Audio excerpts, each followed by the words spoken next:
Terima kasih Anda masih bersama kami dalam Berita Papua hari ini. Untuk Anda yang baru saja bergabung, akan kami sajikan kembali 3 berita utama. Dinyatakan tak lulus PNS, ratusan CPNS membakar kantor kepegawaian Mambramo Raya.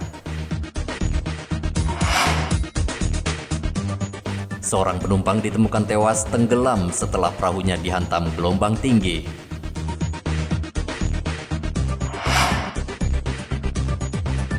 Polisi ringkus pengedar sabu-sabu di Jalan Seringgu, Merauke.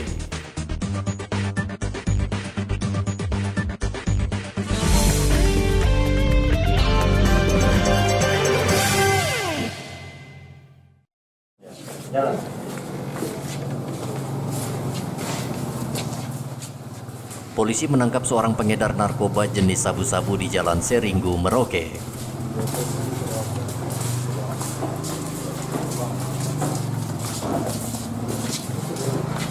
Pelaku berinisial I ditangkap saat akan mengedarkan sabu-sabu. Setelah menangkap pelaku, polisi juga menetapkan 1 orang penyedia sabu-sabu masuk dalam daftar pencarian orang. Mungkin besok kita udah sebarkan di tempat umum, bandara dan pelabuhan. 2 orang di belakangnya kan ada pelaku Sofi 1, semua 1 pelaku sabu. Pengembangan daripada pemeriksaan ini didapatkan bahwa ada penyedia barang. Oh gitu. Yang saat ini masih kita udah tetapkan sebagai DPO. Oh gitu. Barangnya dari mana, Pak Kasat? Barang dari Makassar. Dari Makassar ya? Patokan sebagai pemakai. Selain menangkap pengedar sabu-sabu, polisi juga menangkap seorang wanita yang memproduksi minuman keras oplosan. Polisi menjerat pengedar sabu-sabu dengan pasal 112 Undang-Undang Narkotika dengan ancaman penjara maksimal 15 tahun, sementara penjual miras oplosan dijerat dengan Undang-Undang 340 Undang-Undang Nomor 18 Tahun 2020 dengan ancaman penjara maksimal 5 tahun. Muhammad Ridwan melaporkan dari Merauke, Papua. Ini perempuan ini, Pak.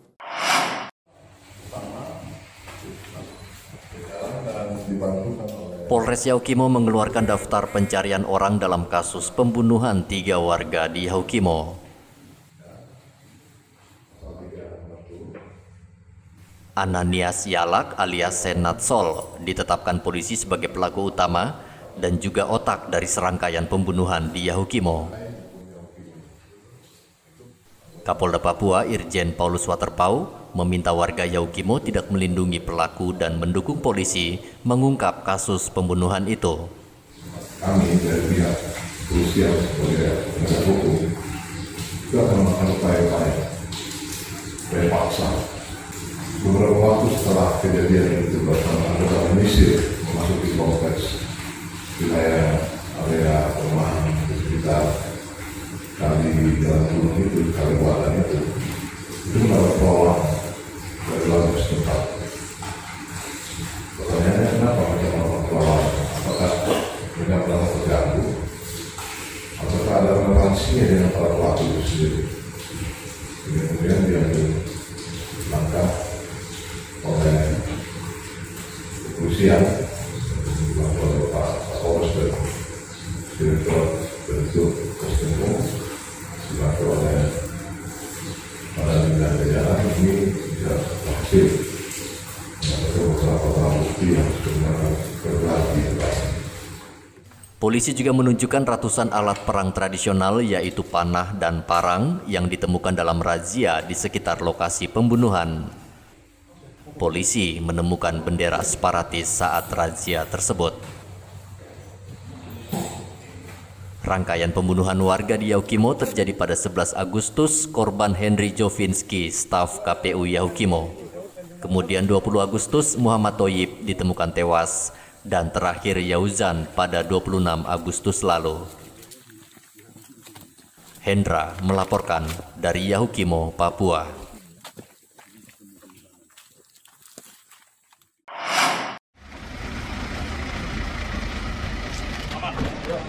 Berapa lama di sini? Baru 2 hari. Oh, ganti si ya. Panglima TNI dan Kapolri melepas ratusan personil Satgas Pendisiplinan Protokol COVID-19 Provinsi Papua.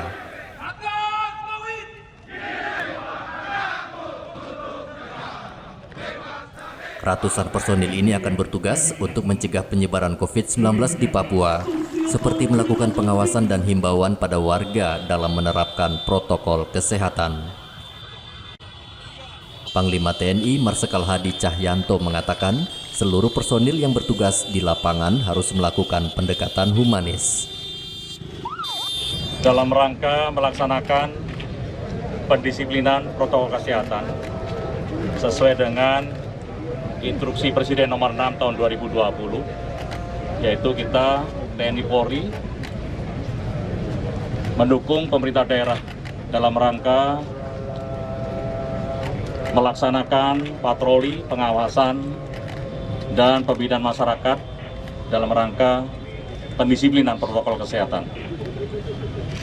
Dan hal tersebut dilaksanakan dari beberapa unsur, diantaranya adalah Babinsa, Babin Podirga, Babin Potmar, dan Babin Kaptipmas, termasuk unsur-unsur terkait dari masyarakat. Kegiatan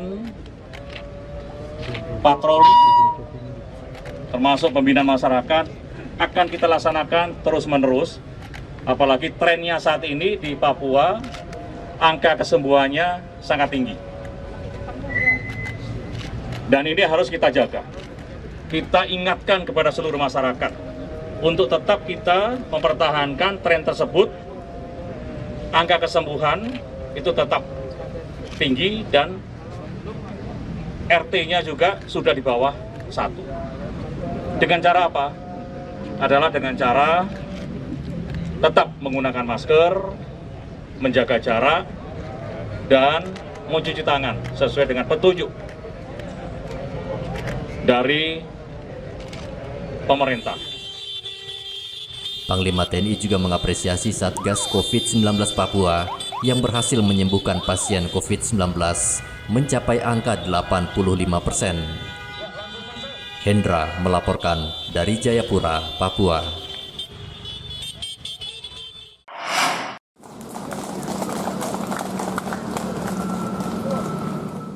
Empat suku di bawah suku besar Marin menggelar ritual adat di halaman kantor DPRD Merauke. Ritual adat itu bernama Tikar Adat Damai. Ritual sengaja digelar di halaman kantor DPRD karena menurut Ketua Adat, kantor DPRD adalah simbol rumah rakyat. Empat suku besar itu adalah suku Mayon, Sason, Isam, dan Imov. Ritual adat digelar untuk mendukung proses pilkada serentak di Merauke berjalan dengan aman dan damai. Kami masyarakat adat Marin maupun semua suku yang ada di sini, Muyu, Mandoko, Mapi, Asmat, demikian pun saudara-saudara pendatang yang kampung Rus yang ada di sini, mari kita jabat tangan, kami sama-sama.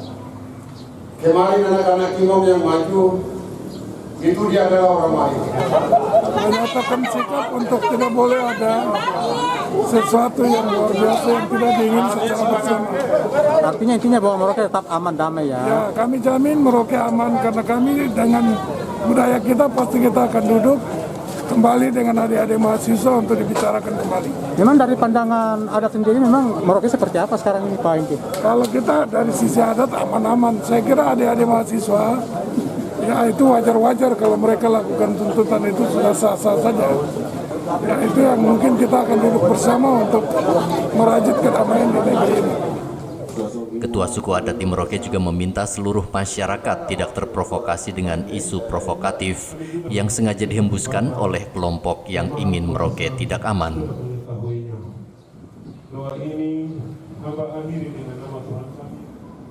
Sementara itu, Komisi Pemilihan Umum Daerah Merauke menggelar sosialisasi pada seluruh tokoh masyarakat dan pengurus parpol terkait syarat dukungan parpol untuk mencalonkan bupati dan wakil bupati. Menurut Ketua KPUD Merauke, pencalonan bupati dan wakil bupati harus memenuhi syarat yang ditetapkan dalam undang-undang. Program KPU Kabupaten Merauke akan membuka pendaftaran ya sesuai jadwal tanggal 4 sampai dengan 6 September 2020, di mana ketika pendaftaran nanti bakal pasangan calon yang mendaftar akan mempersiapkan atau menyerahkan dokumen-dokumen berupa dokumen syarat pencalonan ya atau persyaratan pencalonan dan dokumen syarat calon ya. Ada 2 jenis dokumen di sini, dokumen persyaratan pencalonan dan syarat calon. Untuk dokumen persyaratan pencalonan ini wajib ya, wajib. Demikian juga dengan syarat calon.